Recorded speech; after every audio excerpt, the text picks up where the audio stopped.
HMC 150, qui ça va être beaucoup plus court parce que c'est exactement la même caméra à toute fin pratique, sauf que c'est pas le même format d'enregistrement. Donc, j'ai exactement les mêmes fonctions, j'ai le même écran, j'ai les mêmes boutons ici, il y a un Waveform Monitor, il y a un Optical Image Stabilizer, tout ce qu'il y avait dans la HVX200, qu'on retrouve aussi maintenant dans la HPX 170, amélioré. Les mêmes capteurs, la même lentille, exactement la même chose, sauf que celle-ci ne fait que du HD. C'est la nouvelle gamme de Panasonic qui s'appelle le AVC Cam, qui est, je dirais, de qualité un peu moindre que du P2. Ça utilise le nouveau codec AVC HD de Panasonic. Ils ont fait un petit peu comme Sony, dans le sens où Sony ont introduit des codecs dans les caméras consommateurs juste pour voir si ça allait marcher. Ils ont appris de leurs erreurs, si on veut. Ils ont corrigé certaines choses et ils ont fait des caméras un peu plus professionnelles. Panasonic et d'autres manufacturiers ont introduit le codec AVC HD dans leurs caméras consommateurs. Et ici, on retrouve maintenant une caméra un petit peu plus professionnelle qui utilise ce codec-là. Ce n'est pas du HDV, ce n'est pas du DVC Pro HD, c'est un codec en H264 qui est un petit peu différent. Le data rate du AVC HD dans cette caméra-là, ça va jusqu'à 21 mégabits seconde. Je dis jusqu'à parce que tu peux descendre puis mettre beaucoup plus de matériel. Il n'y a pas de lecteur cassette. Il n'y a pas d'enregistreur cassette, donc elle est vraiment plus légère.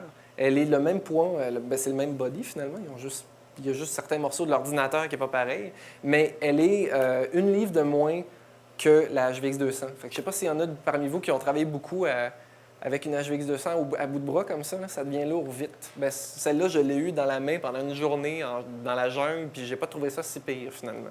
Alors, ce qui se passe avec la AVC HD, c'est qu'elle tourne non pas sur des cartes P2, mais sur des cartes SD.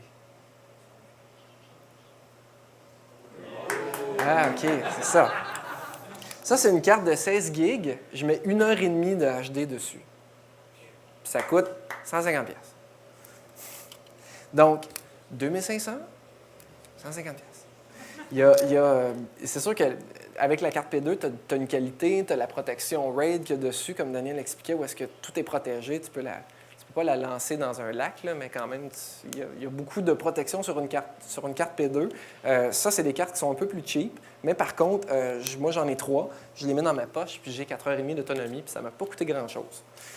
Donc, le principe est qu'il y a un port de carte SD ici, comme ça, et tu peux enregistrer dans les mêmes formats que la HPX 170, mais seulement en HD. Donc, en 1080, en 720p, en 24, en 25, en 30 et jusqu'à 60p même, puis en 1080i dans les 3 formats que tu peux faire avec la HPX 170, qui sont incidemment les mêmes que la HVX 200.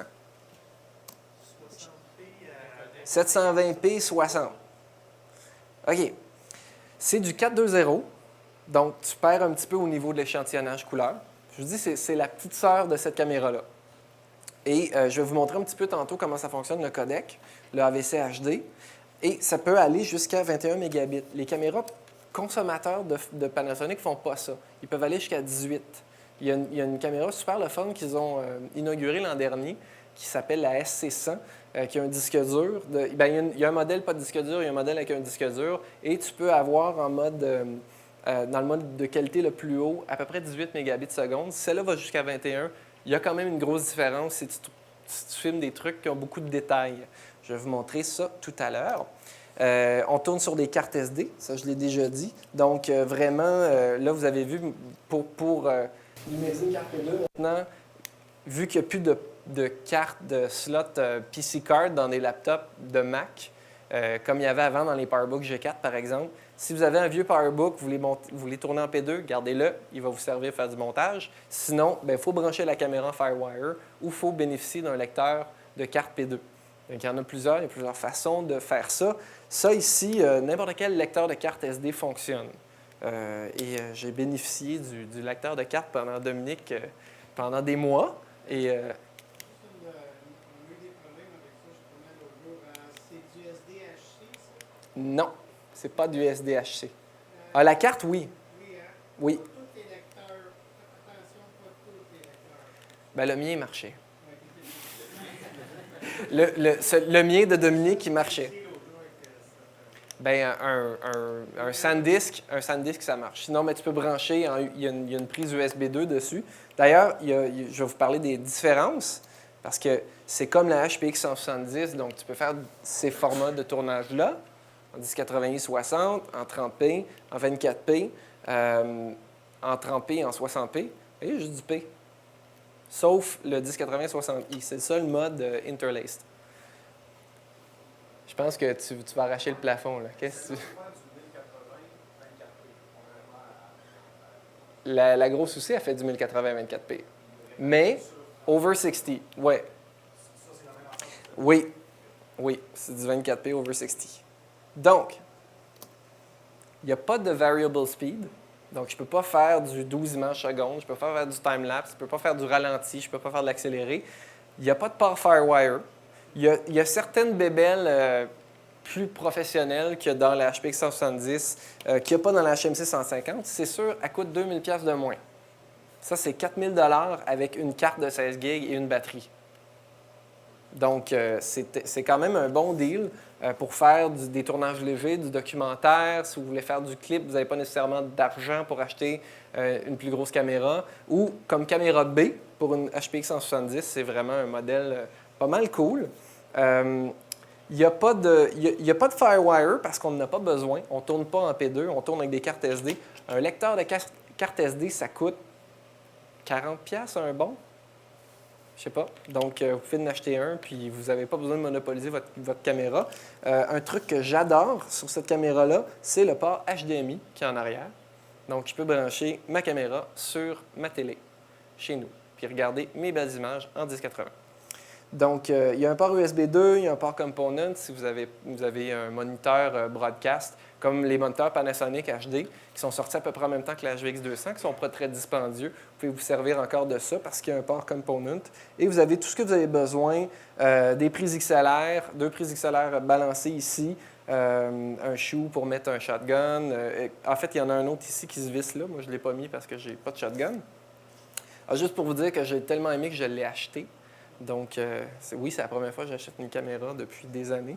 Donc, j'ai trouvé ça assez cool. Et je sais que Daniel en a parlé tantôt, mais ce qu'il y a de nouveau dans ces modèles-là, c'est la fameuse switch qui permet de dire que ta bague ici de foyer devient ton iris. Parce que sinon, la bague d'iris, elle est ici. Puis des fois, mais quand tu fais du tournage de précision comme ça, c'est le fun d'être capable de changer.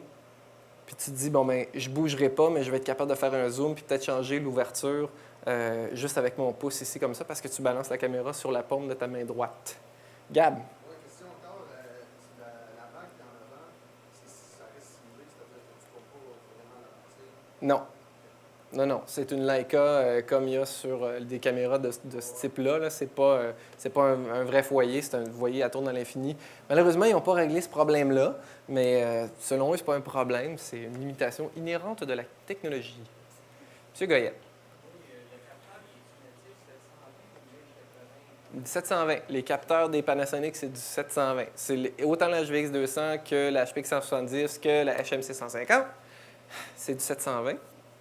Donc, moi, selon les tests que moi j'ai faits avec les 2 caméras, parce que moi, je n'ai pas joué avec celle-là encore, mais c'est exactement les mêmes chips, les images finissent par être plus belles en 720. Puis moi, je recommande quand même de travailler en 720 parce que ton up-convert en 1080 va quand même être beau. Si tu as besoin de sortir en 1080, moi, je l'ai fait des sorties en HD-Cam, en HD-Cam SR à partir du 720, ça se fait. Surtout que tu finis par avoir plus de définition si tu tournes en 720 et plus de place quand tu tournes avec tes cartes parce que tu es vraiment en 24 images secondes et non 24 images sur une plage de 60 images. C'est ce que tu viens de dire, Marc-André. Comme j'ai dit tantôt, je ne serais pas un expert en la matière. Puis quand j'ai tourné en 1080, 60 puis en 720 en fin de semaine, pour les mêmes séquences, c'est ce que j'avais remarqué que le 720, honnêtement, je le trouvais plus beau que le 1080 sans savoir pourquoi. Je pense que tu viens de l'expliquer là. C'est vraiment. C'est ce que j'ai remarqué moi-même. Au niveau de la numérisation, je vais juste y aller brièvement. On y va aussi par log and transfer. Par contre, vu que c'est du AVC HD, c'est un format qui est quand même compressé d'une manière différente du DVC Pro HD. Ça vous prend la version la plus récente de Final Cut Pro. Et dans log and transfer, dans le petit menu de préférence ici, quand vous... Ah oui, il faut switcher. Oh, écoute, merci de me rappeler à l'ordre. Ici, dans Log and Transfer, il faut que j'aille dans les préférences et que j'aille choisir ici le plugin AVC HD qui vient avec Final Cut Pro. Il va faire quoi avec mon image? Il va la transformer en Apple ProRes ou en codec intermédiaire. Faites pas ça. Travaillez avec Apple ProRes 422. Okay? Et il n'y a pas le 422 HQ. Honnêtement, tu n'en as pas besoin. Ça serait perdre de la place sur votre disque dur. Ce n'est pas assez beau pour bénéficier de la qualité maximale du ProRes, donc la version HQ. C'est vraiment du ProRes 422 SD, Standard Definition. Et ce que ça veut dire, c'est que quand tu copies tes médias, non seulement tu dois les copier, mais tu dois les transformer, un peu comme Red. Moi, j'avais lu sur Internet que c'était vraiment super long, là, que ça prenait 6 fois le temps. C'est absolument pas vrai. Avec un lecteur standard de carte SD, ça me prenait 1,5 fois le temps, non seulement copier le média, mais de le transcoder en ProRes en même temps à partir de la carte. Je ne sais pas comment ils avaient branché leurs affaires, que ça prenne 6 fois le temps, mais c'était vraiment pas ça. Si vous ne voulez pas travailler en ProRes 422, parce qu'il y en a qui n'ont pas encore vu la lumière, et embrasser le ProRes, il y a moyen de numériser vos images AVC HD avec Toast. Toast 9 offre différentes manières. Ça lit le AVC HD et tu peux là l'encoder en DVC Pro HD si tu veux, ou tu peux l'encoder dans ton codec préféré. S'il y en a qui travaillent avec des Blackmagic, ils veulent mettre ça en non compressé, par exemple Blackmagic, ou en Motion JPEG, ils peuvent le faire avec Toast. Ce matin, c'est tout frais, tout chaud. Ce matin, la compagnie Cineform, qui fait le codec du même nom, a lancé un outil qui s'appelle Neo HD Mac machin. Ça date de ce matin. Tu peux maintenant, avec leur outil, transcoder des cartes. Excusez, je vais arrêter de jouer avec. Transcoder des cartes AVC HD, soit dans le codec Cineform, qui est un codec 2K ou 4K. Mais ça, en 4K, tu veux pas ça. Hein? Donc, tu peux faire du HD aussi. Ça transcode dans ce format-là, ça transcode en ProRes ou tu peux choisir un autre codec si tu veux. Donc, si vous avez juste Final Cut Pro, vous pouvez travailler en ProRes 422. Si vous avez Toast, vous avez maintenant le nouvel outil qui est sorti aujourd'hui qui se détaille à peu près 129 $ US, donc 250 $ canadiens. On peut numériser dans le codec de Cineform. Oui, Daniel.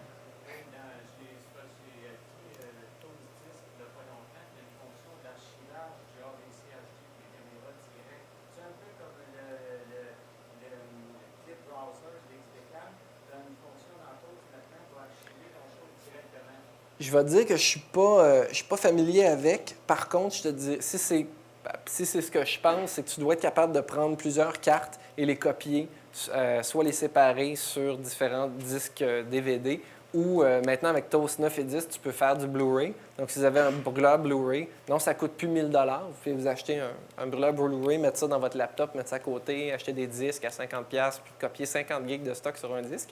Ça se fait maintenant. Et vous pouvez prendre, tu vois, moi j'ai des cartes de 16 gigs, donc je me prends 2 cartes ou 3 cartes, puis je peux mettre ça sur un disque Blu-ray si je veux, ce que je n'ai pas. Mais on va tout aller squatter chez François, parce que François, il y en a un. Et donc, avec Toast, il y a moyen de numériser ça. Donc, la caméra est sortie, puis le plugin marchait déjà dans Final Cut Pro. On remercie encore Apple d'être à l'avant de la technologie quand vient la mise à jour de Final Cut, où est-ce qu'elles se font avant même que les caméras soient disponibles. Donc, c'est le cas encore avec celle-ci. Donc, les avantages de cette caméra-là, elle est légère, elle tourne sur des petites cartes, elle est moins chère, la HPX 170. Le désavantage, c'est que c'est un format qui est beaucoup plus compressé. On parle de 21 mégabits seconde au lieu de 100, donc c'est sûr qu'il y a une perte quelque part au niveau de la définition. D'ailleurs, je pourrais vous montrer ce que c'est, puis je pense que je vais vous le montrer à la fin. Pendant qu'on wrap, je vous montrerai des images. Ben voilà. C'est ça. Ben voilà.